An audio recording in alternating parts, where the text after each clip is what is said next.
నమస్కారం. SDV news కి స్వాగతం. ముందుగా ఈనాటి ముఖ్య అంశాలు. ల్యాండ్ టైటిలింగ్ యాక్ట్ చట్టం అమల్లోకి వచ్చి ఉంటే ప్రజల ఆస్తులను దోచుకుని ఉండేవారని వెల్లడించిన ఏపీ సీఎం చంద్రబాబు. ఆంధ్రప్రదేశ్లో కూటమి ప్రభుత్వంలో విపక్ష పార్టీ నేతలను టార్గెట్ చేసి దాడులు చేస్తున్నారంటూ ఆవేదన వ్యక్తం చేసిన వైసీపీ అధినేత వైఎస్ జగన్మోహన్ రెడ్డి. ఎంతమంది పిల్లలు ఉన్నా అందరికీ తల్లికి వందనం వర్తిస్తుందంటూ స్పష్టం చేసిన ఏపీ మంత్రి నారా లోకేష్. జగన్ అవినీతిపై రాష్ట్రపతి, ప్రధాని, సీబీఐకి ఫిర్యాదు చేస్తున్నామంటూ స్పష్టం చేసిన టీడీపీ సీనియర్ నేత బుద్ధా వెంకన్న.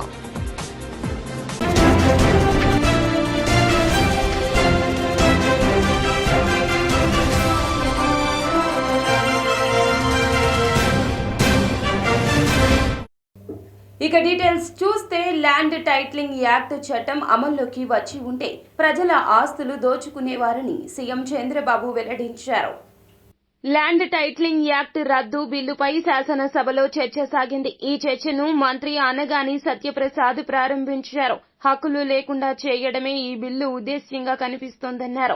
మరిన్ని భూ వివాదాలకు దారితీసేలా ఈ చట్టం ఉందన్నారు. పేద రైతులకు ఇబ్బంది వస్తే నేరుగా హైకోర్టుకు వెళ్లాలంటే ఎలా అని ప్రశ్నించారు. చిన్న చిన్న వివాదాలు వస్తే పెద్ద లాయర్ను పెట్టుకుని ఖర్చులు ఎలా భరిస్తారు అని పేర్కొన్నారు. ఎంత భయంకరంగా అంటే దిశ ఒక అభద్రతా భావనకు లోనయ్యారు. మళ్లీ దుర్మార్గమైన ప్రభుత్వం వస్తే మా ఆస్తులకు మాకు రక్షణ ఉండదు అనే పరిస్థితికి వచ్చారు. అధ్యక్ష కొంతమంది ఇక్కడి నుంచి అమెరికాకి వెళ్లారు, వాళ్ళకి భూములు ఉన్నాయి, వేరే దేశాలకు వెళ్లారు, వేరే రాష్ట్రాలకు వెళ్లారు.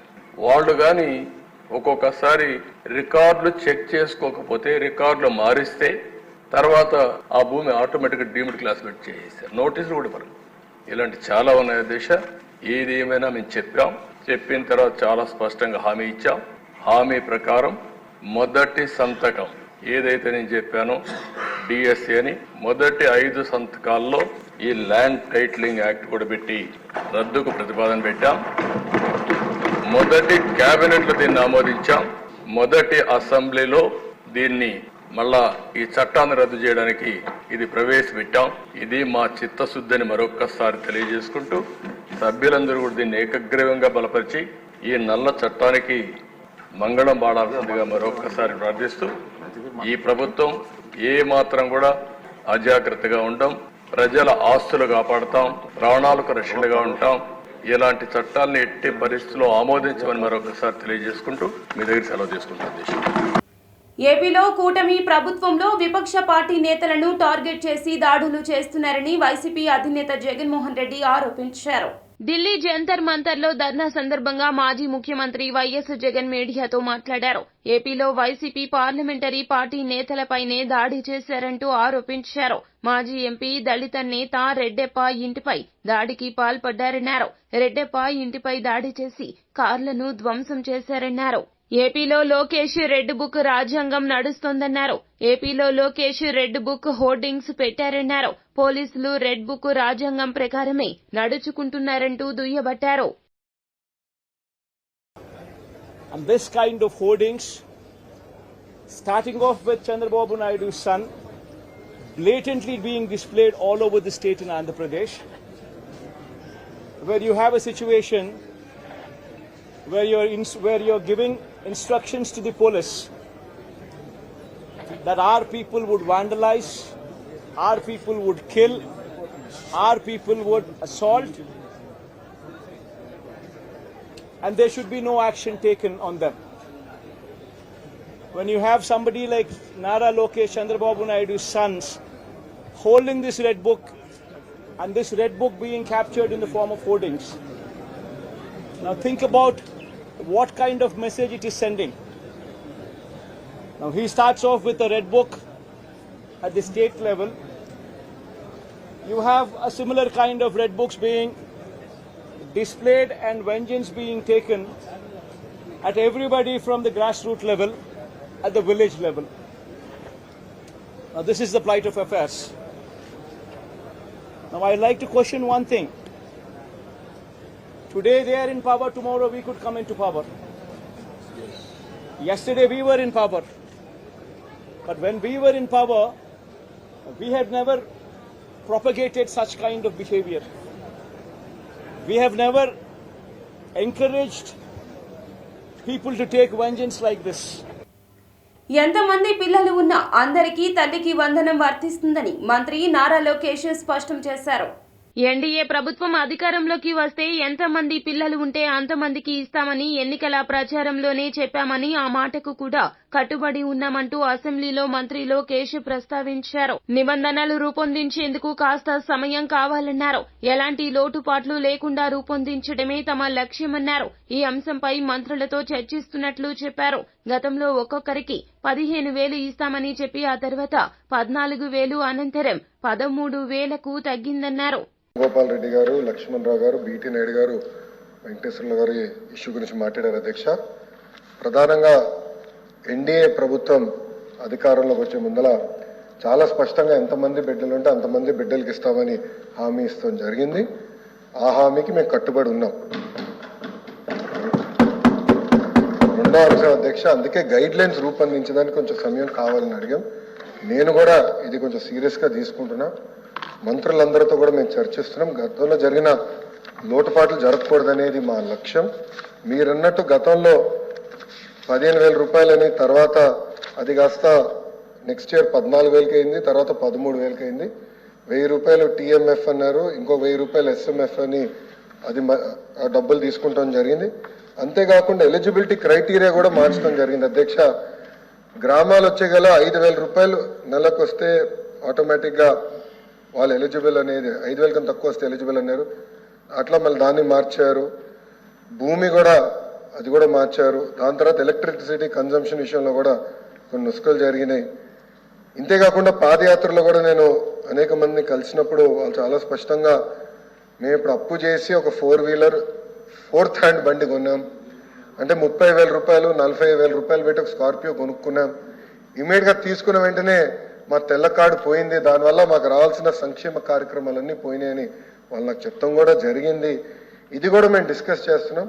ఎందుకంటే గ్రామ సచివాలయం, వార్డు సచివాలయాలు స్వామి గారి కింద ఉంది, మళ్ళీ ఆర్టీజీ నా కింద ఉంది. మీ ఇద్దరం కూర్చుని డేటాని కూడా ప్యూరిఫై చేయాలి, పకడ్బందీగా ఇది అమలు చేయాలనేది లక్ష్యంతో మేము చేస్తున్నాం. అధ్యక్ష, సో మీకు ఎలాంటి సందేహంలో అవసరం లేదు. అర్హులు ఎంతమంది ఉన్నా ఇవ్వాలనేదే ఎన్డీఏ ప్రభుత్వం లక్ష్యం. అది మేము సాధిస్తాం. రెండోది, ఇది బోర్డు ప్రభుత్వం ప్రైవేట్ పాఠశాలలకు వెళ్లే విద్యార్థులకి వర్తిస్తుంది. వైసీపీ అధినేత జగన్ అవినీతిపై రాష్ట్రపతి, ప్రధాని, సిబిఐకి ఫిర్యాదు చేయనున్నట్లు మాజీ ఎమ్మెల్సీ బుద్ధ వెంకన్న వెల్లడించారు. విజయవాడ 1 టౌన్లో కాళికాదేవి, చంద్రబాబు ఫ్లెక్స్లతో టీడీపీ సీనియర్ నాయకులు బుద్ధ వెంకన్న ఆధ్వర్యంలో ఊరేగింపు జరిగింది. బుద్ధ అప్పారావు నిలయం నుంచి దుర్గగుడి వరకు బుద్ధ వెంకన్న పాదయాత్ర చేశారు. టోల్ గేట్ వద్ద ఉన్న దుర్గమ్మకు ప్రత్యేక పూజలు నిర్వహించారు. ఈ సందర్భంగా ఆయన మాట్లాడుతూ, జగన్ కొత్త డ్రామాలు ఆడుతున్నాడని, ఆ అబద్ధం, ఆ అవినీతి అంటే జగన్ కు బాగా ఇష్టమన్నారు. ఇప్పుడు అబద్దాలతో ఢిల్లీలో మాయ ధర్నా చేస్తున్నారని పేర్కొన్నారు. పెన్షన్ విషయంలో ప్రజలను జగన్ మోసగించారన్నారు. మేము ప్రధానమంత్రి మోడీ గారికి ఇక్కడి నుంచే, అమ్మవారి దగ్గర నుంచే ఫ్యాక్స్లో ఆయనకు చెప్పుకునేది ఏంటంటే, ఈయన వాళ్ళ తండ్రి ఏదైతే ఆయన 2009లో అఫిడవిట్ వేశాడో అందులో 2,09 లక్షల రూపాయలు ఆయన రిటర్న్స్ చూపించాడు. 2003, 2004లో అతనికి 9 లక్షల రూపాయలు కేవలం. ఆయన 2009 వచ్చేసరికి 77 కోట్ల రూపాయలు మళ్ళీ అఫిడవిట్లో చూపించాడు.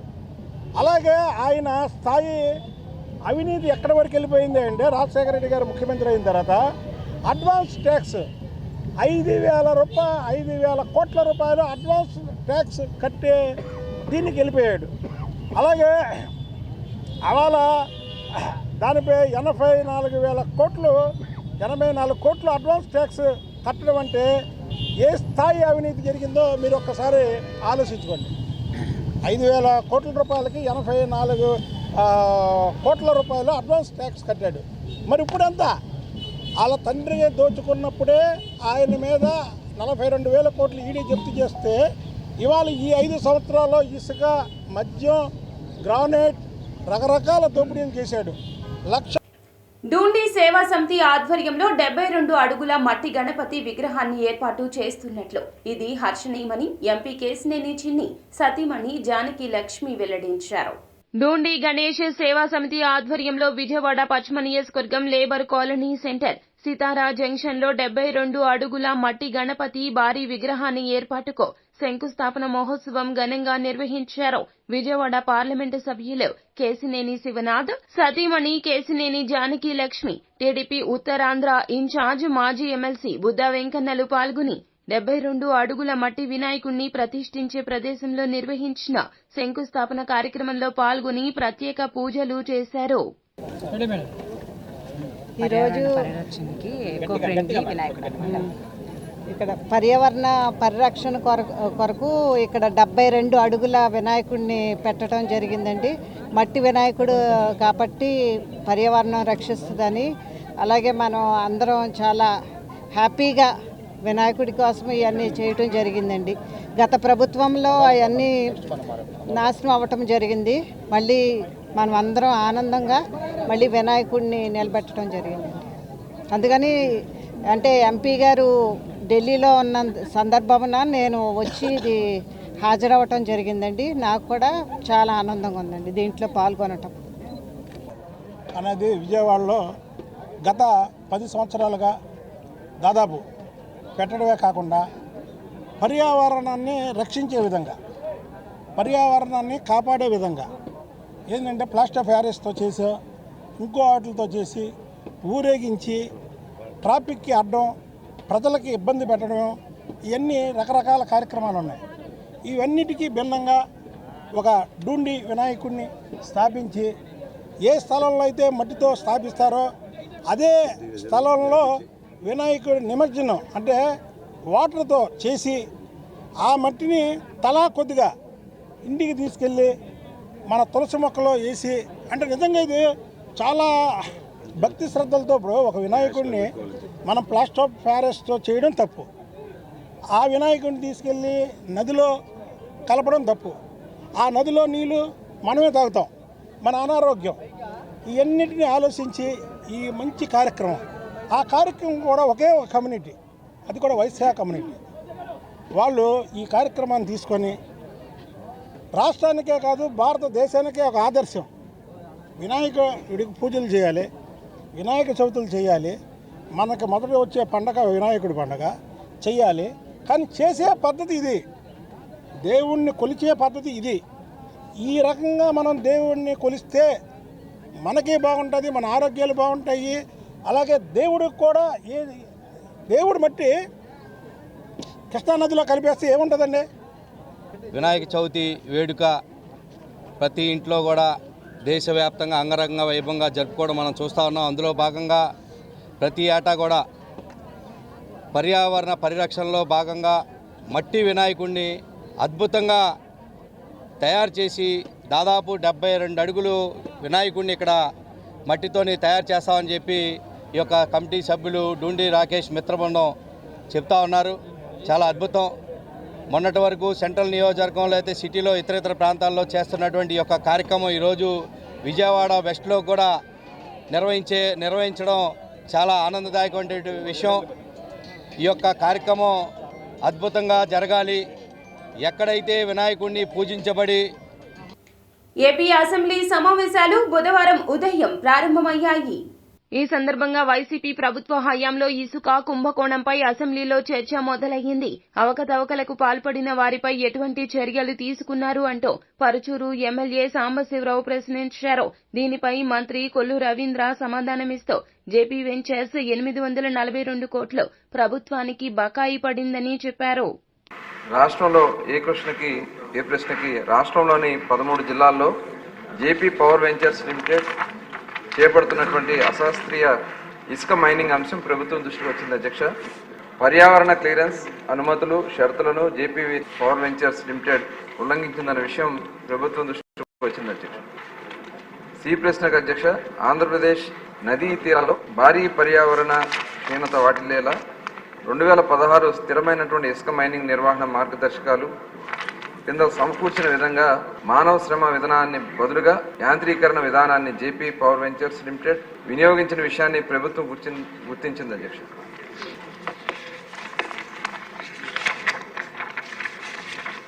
డి ప్రశ్నకు అధ్యక్ష, ప్రకాశం జిల్లా 13.6 కోట్లు, అనంతపురం జిల్లా 5.34 కోట్లు, డిఎంజీఓల ద్వారా 19 కోట్లు డిమాండ్ నోటీసులకు మెస్సర్స్ జేపీవీఎల్కు జారీ చేయడమైంది. చెన్నైలోని గౌరవ ఎన్జీటీ యొక్క OA number 152/2021 SZ, OA number 53/2022 SZ and OM number 187/2021 మరియు 2023లో గౌరవ సుప్రీంకోర్టు యొక్క సివిల్ అప్పీల్ నెంబర్ 4091, 4093 నందు అక్రమ ఇసుక మైనింగ్ నిర్వహించినందుకు మెస్సర్స్ జేవీఎల్ పై పెండింగ్ కోర్టు కేసులున్నాయి. అంతేగాక శాటిలైట్ ఇమేజెస్ టెక్నిక్లను వినియోగించి మెస్సర్స్ జేపీవీఎల్ చేపట్టిన అక్రమ మైనింగ్ పూర్తి విస్తీర్ణాన్ని అంచనా వేయాలి. ఆ ప్రకారంగా ఈ అధ్యయనాలు చేపట్టడానికి ఎన్ఆర్ఎస్సి, ఏపీ ఎస్ఏపీ వంటి ప్రముఖ ఏజెన్సీలను సంప్రదించడం అవుతున్నది. తనిఖీల్లో కనుగొన్న అంశాల ఆధారంగా మెస్సర్స్ జేవీఎల్ పై కఠినమైనటువంటి చర్యలు తీసుకోవడం జరుగుతుంది. ఏపీ అసెంబ్లీలో గత వైసీపీ హయాంలో తీసుకొచ్చిన ఎక్సైజ్ పాలసీపై సీఎం చంద్రబాబు మండిపడ్డారు. శ్వేతపత్రం విడుదల సందర్భంగా ఆయన వైసీపీ మద్యం పాలసీపై ఆగ్రహం వ్యక్తం చేశారు. జగన్ ప్రభుత్వం మద్యం విషయంలో అడుగడుగునా తప్పిదాలు చేసిందంటూ సీఎం ధ్వజమెత్తారు. ఇష్టం వచ్చినట్లు రేట్లు పెంచి పేదల జేబులు చోరీ చేశారంటూ అసహనం వ్యక్తం చేశారు. పిచ్చి పిచ్చి బ్రాండ్లు తీసుకొచ్చి పేదల జీవితాలతో ఆడుకున్నారంటూ ఆగ్రహం వ్యక్తం చేశారు. ప్రజల ఆస్తులకి ఒక ట్రస్టీగా ఉంటామని, వాళ్ళ భవిష్యత్తుకి ఒక భరోసా ఇస్తామని ప్రజలు ఓట్లేసే పరిస్థితికి వచ్చారు. అది వచ్చినప్పుడు మనం గాని జరిగిన అన్యాయాలు కూడా ప్రజలకు విడమరిచి చెప్పలేకపోతే తద్వారా వాళ్ళల్లో కూడా ఒక అవగాహన రాదు. ఆ అవగాహన రానప్పుడు మనం కూడా వారికి అన్యాయం చేసిన అవుతాం. ఆ విషయం గుర్తుపెట్టుకోవాల్సిందిగా నేను కోరుతున్నా. నిన్నే విష్ణు కుమార్ రాజు గారు అడిగారు, ఇప్పుడు కూడా ఎట్లేసారు ఓట్లని. ఆ ఓట్లు వేయడానికి కారణం ప్రజలు కాదు, వాళ్ళకి ఎన్నో అవసరాలు ఉన్నాయి. అవసరాలు ఉన్నప్పుడు రాజకీయ నాయకులుగా ప్రజా చైతన్యం తేవడంలో మనం ఫెయిల్ అయితే ఇలాంటి దుర్మార్గులు ఉంటారు. అందుకే చాలా సార్లు చర్చ చేశాం. ఎవరైతే నేరస్తులు రాజకీయాల్లో ఉంటే రాజకీయాలు నేరాలమయమవుతాయి. నేరస్తుడే రాజకీయాల అధినేత అయితే ఇంక చెప్పాల్సిన పని లేదు. ఆ నేరస్తుడే ముఖ్యమంత్రి అయితే, పాలకుడైతే ఇంకేం జరుగుతుందో గత 5 ఏళ్లలో మనం చూశాం.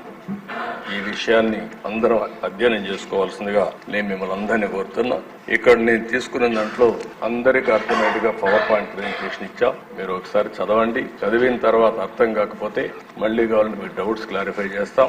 ఈ 7 వైట్ పేపర్స్ గానే మీరు చదివితే ఈ రాష్ట్రానికి ఎంత ద్రోహం చేశారో, ఎంత అన్యాయం జరిగిందో ప్రతి ఒక్కరికి అర్థమవుతుంది.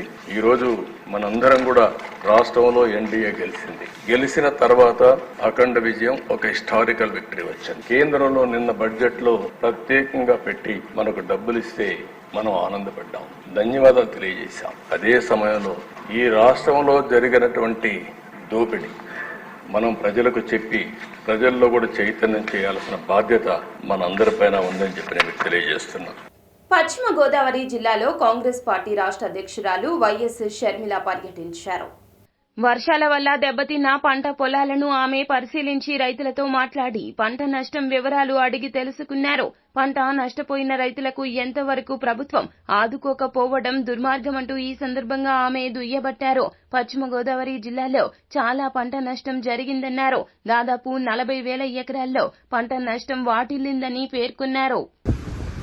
చంద్రబాబు గారికి చెప్తున్నాము, చంద్రబాబు గారు కాంగ్రెస్ పార్టీ కనుక అధికారంలోకి వచ్చుంటే తెలంగాణలో మాదిరిగానే ఇక్కడ కూడా 2 లక్షల వరకు రుణమాఫీ చేసే వాగ్దానం మేము ఇచ్చాం. కానీ మీరు ఇవ్వనంత మాత్రాన చెయ్యకూడదు అని రూల్ ఎక్కడా లేదు. రాజశేఖర రెడ్డి గారు రుణమాఫీ చేస్తాను అని వాగ్దానం ఇవ్వకుండానే, మేనిఫెస్టోలోనూ పెట్టకుండానే రుణమాఫీ చేసిన గొప్ప మహానేత రాజశేఖర రెడ్డి గారు. చంద్రబాబు గారు కూడా రైతులను ఆదుకోవాల్సిన అవసరం ఉంది అని కాంగ్రెస్ పార్టీ డిమాండ్ చేస్తుంది. ఇక్కడ రైతులు చెప్తున్న పరిస్థితి అయితే దారుణంగా ఉంది. అమ్మా, ప్రతి సంవత్సరము ఇక్కడ నీళ్లు ఇలాగే పొంగి పొర్లుతున్నాయి. ఎర్రకాలువ పైనుంది, ఎర్రకాలువలో మరమ్మతులు జరగలేదు, మోడర్నైజేషన్ ఏ కెనాల్స్ లోనూ జరగలేదు. అక్కడ గనక పూడికలు తీసుకుంటే మాకు ఇన్ని నీళ్లు రాకపోయేవి, ఇంత దారుణంగా పరిస్థితి ఉండేది కాదు అంటున్నారు. మరి గత ప్రభుత్వం వైసీపీ ప్రభుత్వం, జగన్మోహన్ రెడ్డి గారు ముఖ్యమంత్రిగా ఉన్నారు. జలయజ్ఞంలో రాజశేఖర రెడ్డి గారు రైతుల పక్షపాతి అని నిరూపించుకుంటే, జలయజ్ఞంలో రాజశేఖర రెడ్డి గారు మిగిల్చి వేసిన ప్రాజెక్టులన్నీ 6 నెలల్లో పూర్తి చేస్తానన్న జగన్మోహన్ రెడ్డి గారు 6 నెలల్లో పూర్తి చేయకపోగా కనీసం ఉన్న ప్రాజెక్టులకు కూడా కనీసం మరమ్మతులు చేయలేదు. గేట్లు ఊడి తేలిపోతున్నా పట్టించుకోలేదు. ఆఖరికి పూడికలు కూడా తీయలేదు. కట్టెడు మత్తి కూడా ఎత్తి పోసిన పాపాన పోలేదు. కాబట్టే ఈరోజు ఇంతగా నీళ్ళొచ్చాయి అని ఈ రైతులు చెప్తున్నమాట. ఆంధ్రప్రదేశ్లో అసెంబ్లీ సమావేశాలు జరుగుతూ ఉంటే జగన్మోహన్ రెడ్డి ఢిల్లీ వెళ్లాల్సిన అవసరం ఏముందంటూ బీసీ సంక్షేమ శాఖ మంత్రి సవిత ప్రశ్నించారు. ఏపీలో జగన్మోహన్ రెడ్డికి ఉనికి లేదని, ఢిల్లీలో తన ఉనికి చాటుకోవడానికి వెళ్లాడని విమర్శించారు. 5 సంవత్సరాల కాలంలో ఏపీకి ఏం చేశారు అనే ప్రశ్నలు వేస్తామని వెళ్లిపోయాడంటూ దుయ్యబట్టారు. జగన్ ఢిల్లీకి వెళ్లడం తుగ్లక్ ఆలోచన అంటూ మండిపడ్డారు. తుగ్లక్ పాలన చేసి తుగ్లక్ రోడ్లో నిరసన చేస్తున్నాడు. జగన్ ని పట్టించుకునే వాళ్లు ఎవ్వరూ లేరన్నారు. జగన్ ఆరోపిస్తున్న 35 మంది లిస్టు ఇవ్వమంటూ హోంమంత్రి అడిగారన్నారు.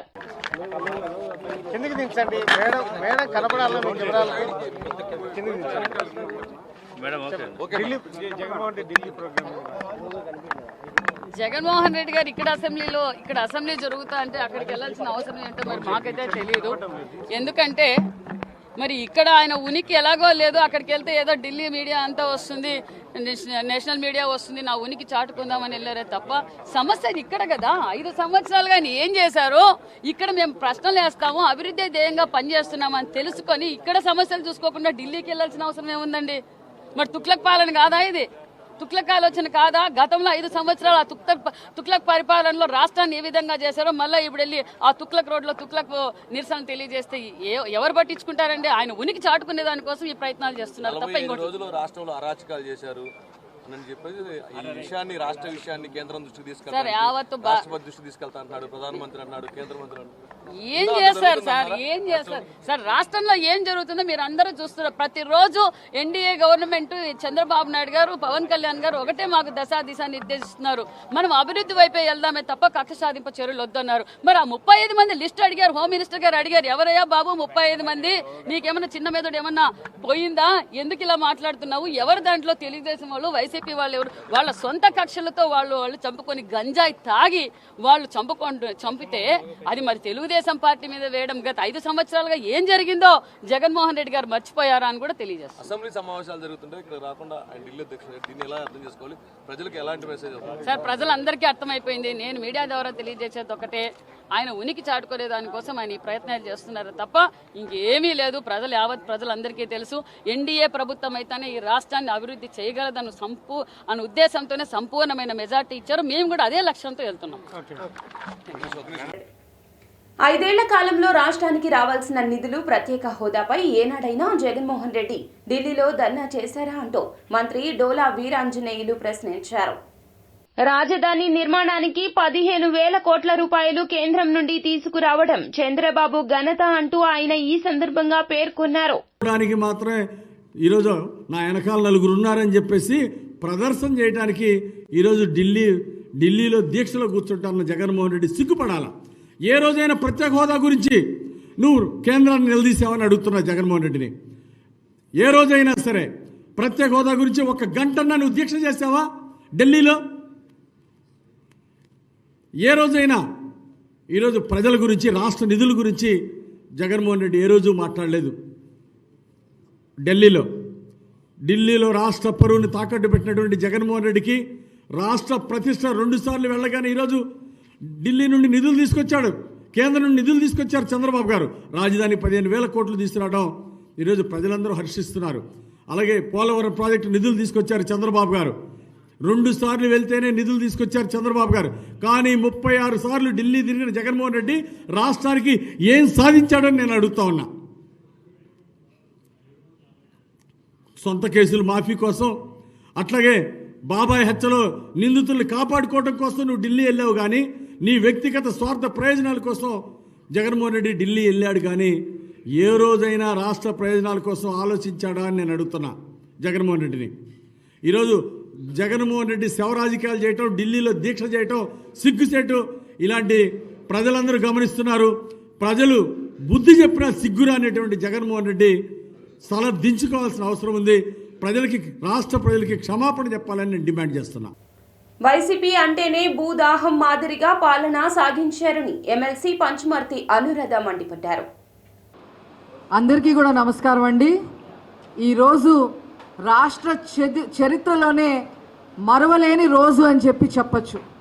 ఈ ల్యాండ్ టైటిలింగ్ యాక్ట్, ఆ బిల్లు ఈరోజు ల్యాండ్ టైటిలింగ్ యాక్ట్ రద్దుని ఈరోజు నారా చంద్రబాబు నాయుడు గారు ఆ బిల్ని ఈరోజు గౌరవ మంత్రివర్యులు అనగాని సత్యప్రసాద్ గారి ద్వారా తీసుకురావడం జరిగింది.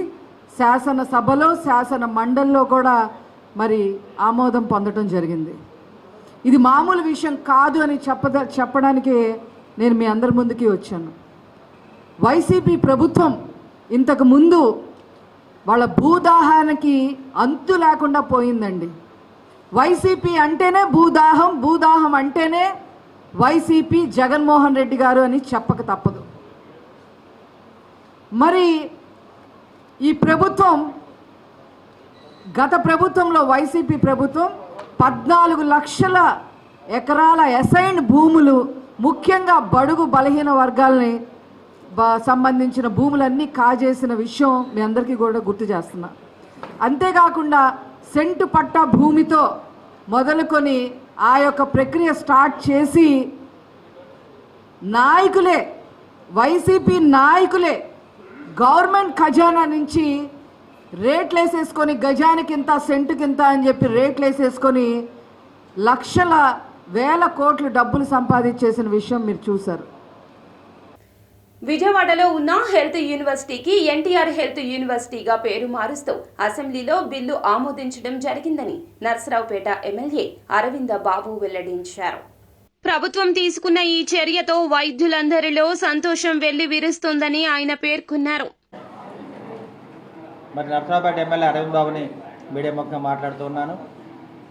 ఇవాళ అసెంబ్లీలో 2 బిల్లులు ప్రవేశపెట్టడం జరిగింది. ఒకటి ఎన్టీఆర్ యూనివర్సిటీ హెల్త్ యూనివర్సిటీ పేరు మార్పు మీద బిల్లు ప్రవేశపెట్టడం జరిగింది. మరి జగన్మోహన్ రెడ్డి హయాంలో ఎన్టీఆర్ హెల్త్ యూనివర్సిటీ పేరును మార్చి వైఎస్ఆర్ హెల్త్ యూనివర్సిటీ అనే పేరు పెట్టడం జరిగింది. మరి ఎన్నో ఏళ్లుగా ఎన్టీ రామారావు గారి పేరు మీద ఎన్టీఆర్ హెల్త్ యూనివర్సిటీ పేరు ప్రపంచవ్యాప్తంగా చాలా ప్రసిద్ధి పొందింది. అటువంటి గొప్ప పేరును తొలగించి 2022లో మరి జగన్మోహన్ రెడ్డి గారు వైఎస్ఆర్ హెల్త్ యూనివర్సిటీ పేరు పెట్టడం జరిగింది. దీనివల్ల ఎవరైతే మెడికల్ గ్రాడ్యుయేట్స్ ఉన్నారో, ఎవరైతే విదేశాల్లో ఉన్నారో వాళ్ళందరూ కూడా చాలా ఇబ్బందులు పడుతూ ఉన్నారు.